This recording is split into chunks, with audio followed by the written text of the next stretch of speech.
My name is Sweetie. I'm 10 years old. I live in the Philippines. Noong nakaraang buwan, naging laman ng World Wide Web si Sweetie.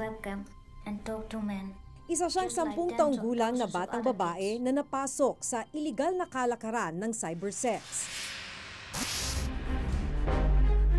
Pero ang totoo, isa lamang computer-generated image si Sweetie na nilikha ng Terre des Hommes, isang non-government organization sa Netherlands na nakatutok sa pagprotekta sa karapatan ng mga bata. But what they don't know,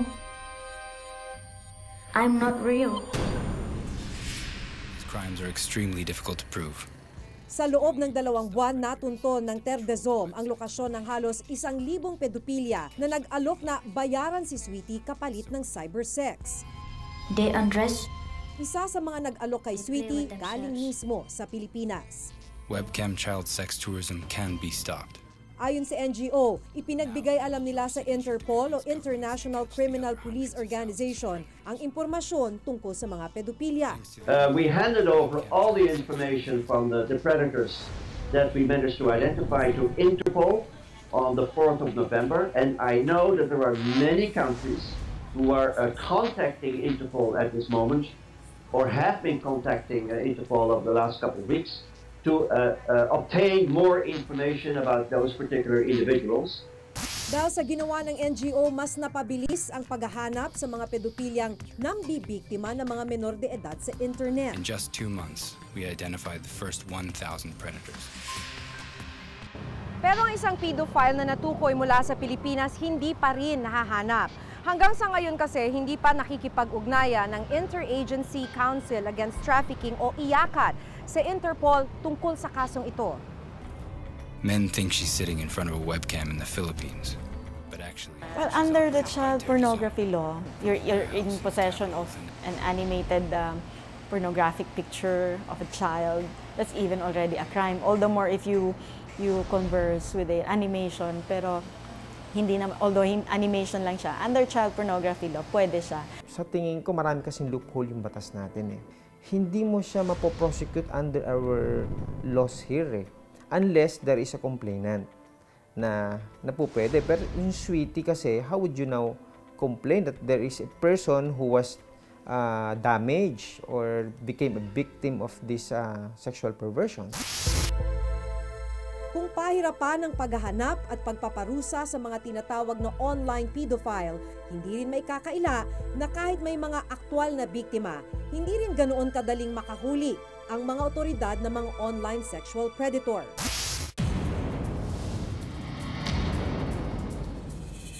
Samahan nyo na lang siya, ma'am, tapos para maganda. Sandali, kami mauna, tapos maunahin mo natin yung kwarto mo.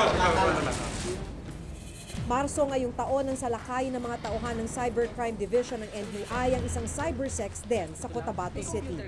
Dito nahuli nila ang itinuturong operator ng cybersex den na itatago namin sa pangalang Edward. Brent, yung mga bata ka, yung mga namin nila. Nakuha nila ang isang computer na puno ng mga litrato at video ng mga menor de edad na nakahubad. Webcam child sex tourism ang tawag sa ganitong kalakaran, kung saan binabayaran ang mga menor de edad para makipag-cybersex. Pagsisiwalat ni Edward, menor de edad daw ang hanap ng kanyang mga kliyente. Ang iba, may sa toddler, baby, 8 months, 9 months, until 4 months, mga-raise nila. Mga taga-Europe. Binabayaran mo ba sila? Binabayaran paano mo sila ina-approach? Gusto mo magkapera? Oh. Sabi nila, oo, pero sabi nila, anong gawain? Ganito gawin natin, abot sa ganun. Pero bibigyan kita ng ganitong malaki na pera, ito.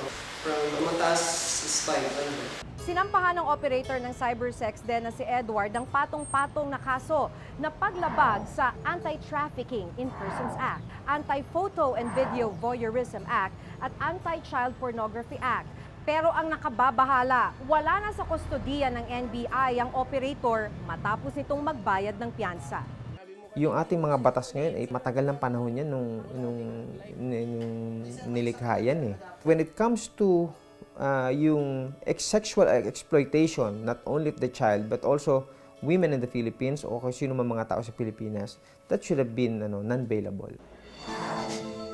Ayon sa Anti-Cybercrime Group ng PNP, malaking tulong daw sana sa mga ganitong kaso ang RA 10175 o Cybercrime Prevention Act of 2012.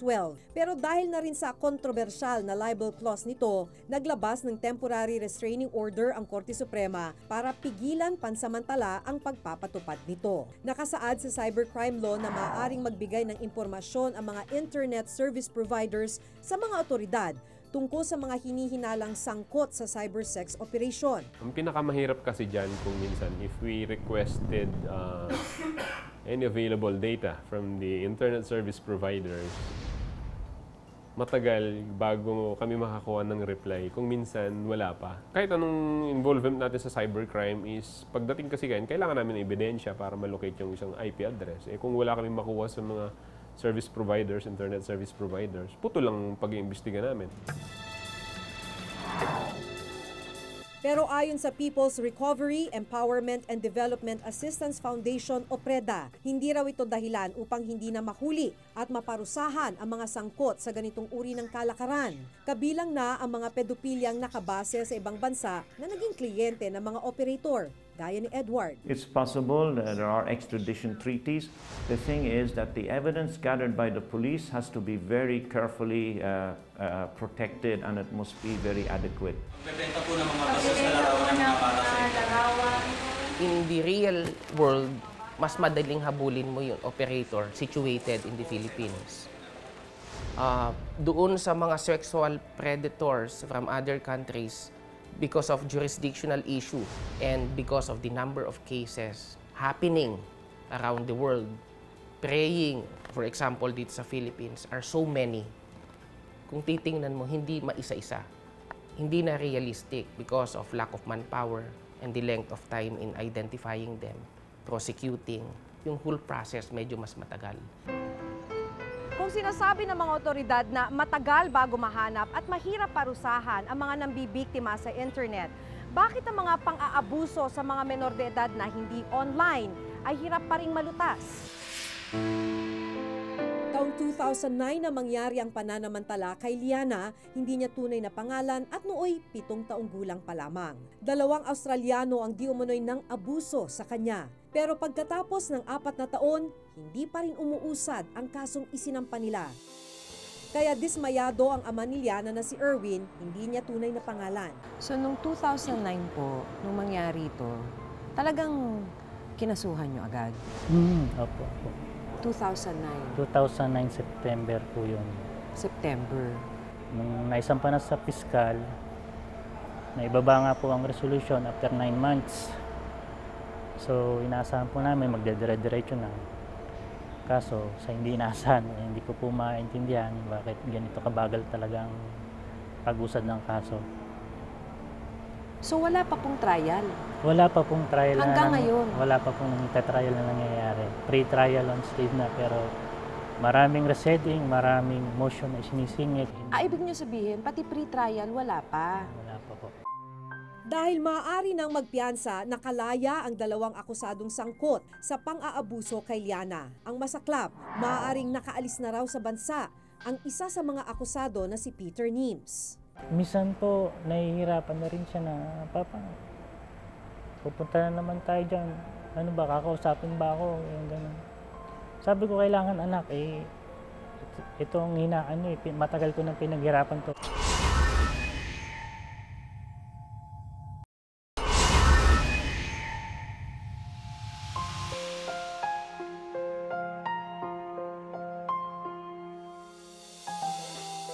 Statutory rape o panggagahasa sa menor de edad ang isinampa ni na Erwin sa 2 Australiano. Pero dahil walang nangyaring sexual penetration, ibinaba ang kaso sa sexual assault. Ayon na rin sa ating batas, bailable o pwedeng magpiyansa ang akusado. Bagay na tinututulan ng PREDA. We recommend actually no bail, in cases of child abuse, rape, child pornography, especially for when foreigners are involved.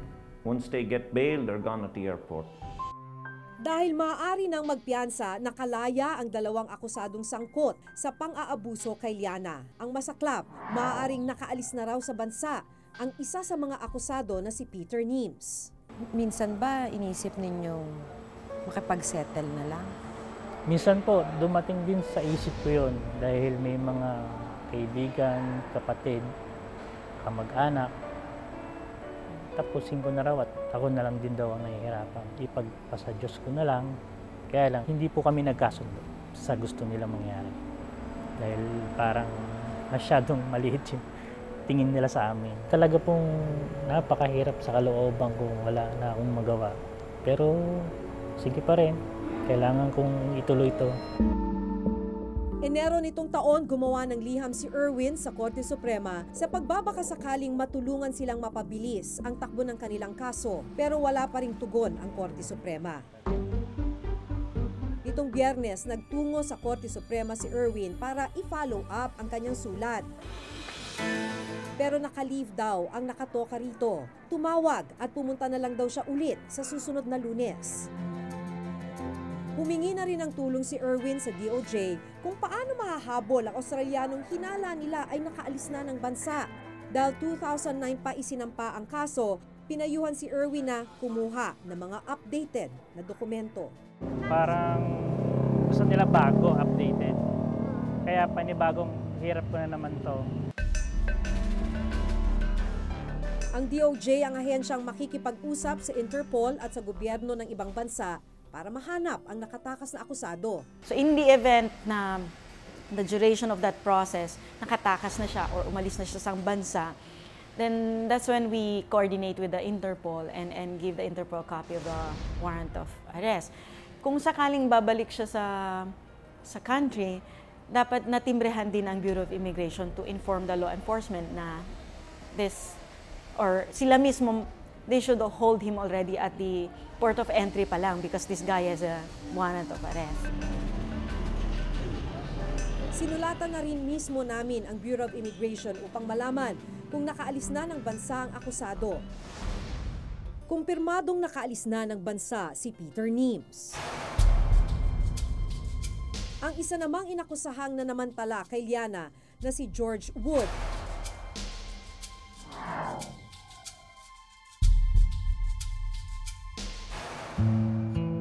Ayon sa PREDA, hindi sapat ang atensyon na ibinibigay ng gobyerno sa mga kasong gaya ng kay Liana. The top level of the Department of Justice is overloaded with work, with all the corruption of politicians.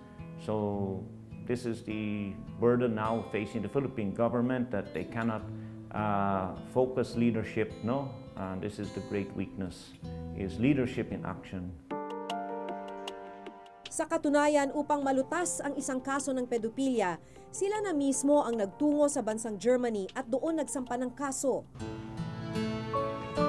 Si Marlene Carpio Richter ang biktima ng pang-aabuso ng Aleman na pedophilia.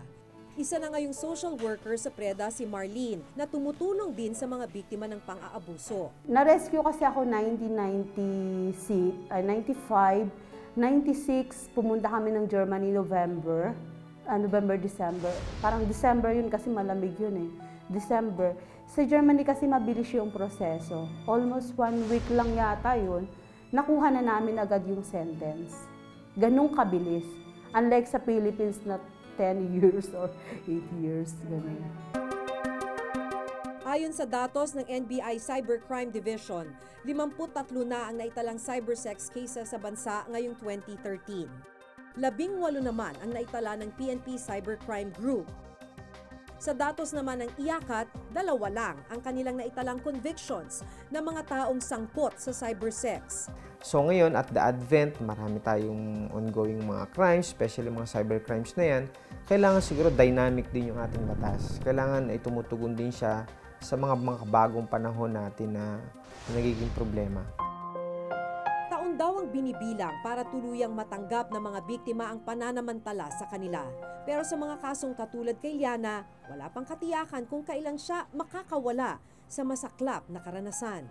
Siya, gusto pa ba niya habulin to sa korte? Minsan po, nahihirapan na rin siya na, Papa, pupunta na naman tayo dyan. Ano ba, kakausapin ba ako? Yung ganun. Sabi ko, kailangan anak, itong matagal ko nang pinaghirapan to, kaya makipagtulungan ka sa akin. Pero darating ang panahon na ano ko na rin, matatapos din to, sabi ko sa kanya. Matatapos ang paghihirap ko para sa iyo to, sabi kong gano'n, para mabigyan ka lang ng hustisya. Mali ang ginawa sa'yo. My name is Sweetie. I'm 10 years old. Ilang beses nang napatunayang maraming makabagong paraan ang mga mapanamantala gaya ng mga online pedophile upang makahanap ng biktima. Pero ang malungkot na katotohanan dito sa Pilipinas, mahina pa rin ang paraan ng paghahanap at pagpaparusa sa mga suspect, mapa-online man o hindi. Ako si Maki Pulido at ito ang nakatala sa aking Reporter's Notebook. Bugbugan at rambulan. Ilan lamang sa mga peligrosong sitwasyon na kinakaharap ng ilang barangay tanod na rumiresponde lamang sa gulo.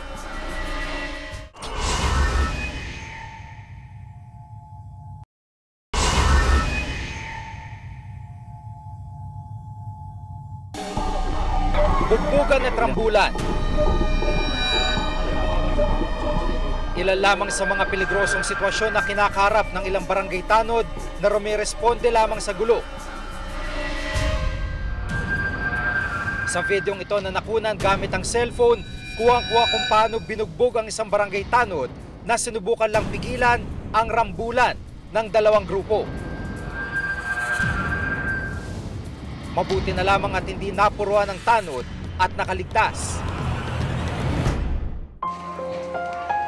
Hindi gaya ng sinapit ni Carlito Reyes, isang tanod sa Tondo, Maynila. Sa CCTV footage ito na nakunan noong July 2013, makikita kung paano pinagkaisa ang bugbugin hanggang sa mawalan ng buhay si Carlito ng ilang kabataan. Rumisponde lamang si Carlito sa rambulan, pero siya raw ang pinagdiskitahan ng dalawang grupo. Pinuntahan namin sa kanto. Nakita ko maraming dugo doon sa karsada. Dinalan nila sa ospital. Tondo Hospital. Wala nangyari hanggang ngayon. Ang masakla, hindi man lang nakakuha ng tulong mula sa pamahalaan ang kanyang naiwang pamilya.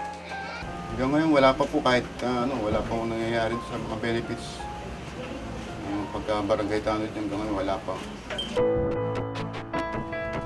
Mapalad namang nakaligtas sa ganito ring sitwasyon si Mang Romeo Pinca, 63 taong gulang at 6 na taon ng tanod sa Barangay Commonwealth, Quezon City.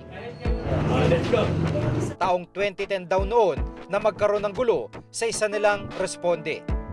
Mag-alas 12 ng gabi, ay nasita po namin yung birthdayhan, nag-iinuman. Nagalit po sa amin, sa pagsita namin, pinalo kaagad yung isa kong kasama hanggang sa mapaaway kaming tatlo. Kami ng anak ko, saka ako. Naiwan pa po kami ng konti ng patrol. Namatay po sa amin yung isa, kami na lang po ang naiwan. Bihis ka ng damit mo. Nakahubad ka eh. Bawal ang nakahubad. Pagkakuha ng alak. Bagamat peligroso, tuloy si Mang Romeo sa pagsisilbi sa barangay bilang tanod.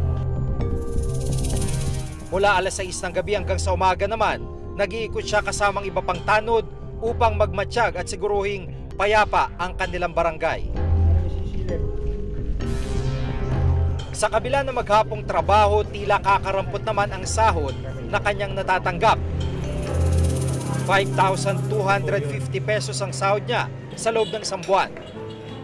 175 pesos kada araw lang o mas mababa pa sa daily minimum wage sa Metro Manila na 466 pesos. Ito yung nakaraang November. Ganun din po. October 1 to October 34. Pagkain na lang sa bigas, ulam, kuryente, tubig. Hindi po makakasapat sa katulad namin na isang malaking pamilya katulad ngayon na 5 ang anak ko.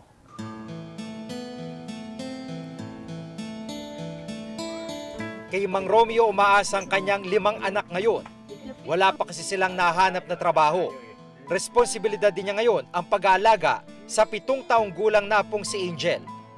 Dahil sa kawalan ng pera, hindi pa nagawang mapatingnan sa doktor ni Mang Romeo si Angel na nakakaranas ng seizure at hindi pa rin nagsasalita hanggang ngayon. Pag may lagnat po, saka atakihin ng paninigas. Paano? Yung, ano siya? Pinupunasan na lang po namin ng tubig para may masmasan. Gawa ng, wala naman po kami. Malaking tulong daw sana kung may mga benepisyo silang natatanggap na makakatulong sa kanya at maging sa kanyang pamilya. Nakasaad sa Local Government Code of the Philippines na dapat ay mayroong insurance at iba pang benepisyo ang mga barangay tanod.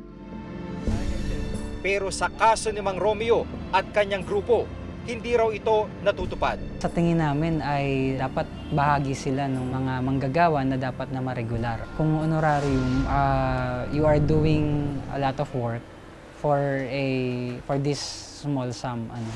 So disproportionate yung sahod mo kumpara doon sa trabaho mo na napaka-flexible. Gaya ni Mang Romeo, below minimum wage rin ang sahod ng street sweeper na si Janine Sasiban, 36 na taong gulang at may 3 anak. 7 taon nang nagtatrabaho bilang street sweeper si Janine sa Barangay South Triangle, Quezon City. Ang kanyang sahod, 4,500 pesos kada buwan o umabot lang ng 150 pesos kada araw. Tutusin po, kulang po talaga. Kasi unang-una po, may maintenance po yung anak ko. Tapos monthly po siya nagpapa-check up. Tapos po may pambaon sa mga bata. May cerebral palsy ang kanyang 3 taong gulang na si Zachary. Wala namang regular na trabaho ang kanyang asawa na umi-extra lang bilang tagagawa ng mga sirang kagamitan sa bahay. Kaya sa kakarampot na sahod niya umaasa ang kanyang buong pamilya. Paano yun kapag yung mga bata, nagpapabili po ba kapag Pasko? Oo, nagpapabili. Yun nga lang. Kung ano yung may pera ko, yun ang bibilin ko.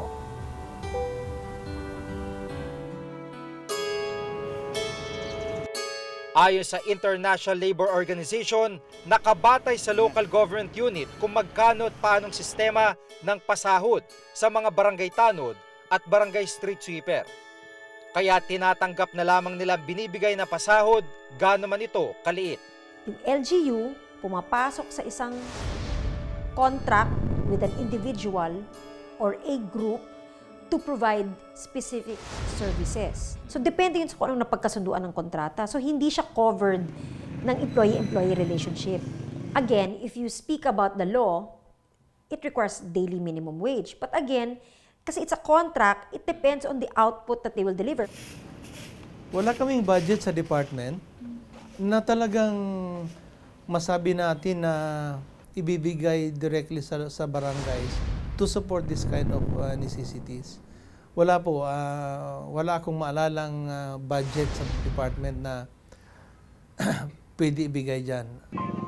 Ayon sa isang labor organization, may tuturing na nasa informal sector ang mga barangay tanod at street sweeper. Or hindi definite yung kanilang oras ng pagtatrabaho at may ilan tayong pagtataya na hindi sila nagpapasahod ng minimum. So parang pwede nating sabihin na bahagi sila ng informal sector dahil hindi regular yung kontrata sa trabaho. Ayon sa DILG, sa laki ng bilang ng mga nagtatrabaho sa barangay kasama na ng mga tanod at street sweeper, maging ang mga pangunahing kagamitang kailangan nila, hindi na ibibigay. Kung imaginein mo laking budget na kailangan, kahit man lang pambili ng flashlight, chaleco man lang dyan o sombrero man, ang laki niyan because we have 42,000 barangays in this country. Aminado rin ng DILG na maging ang mga bonus at benepisyo malabo ring maibigay sa kanila. Mayroong mga tanod, street sweepers na medyo reasonable na rin ang benefits. Meron ding kulang kasi kung napunta ka sa barangay na medyo mahirap, then hindi kayang i-afford yan.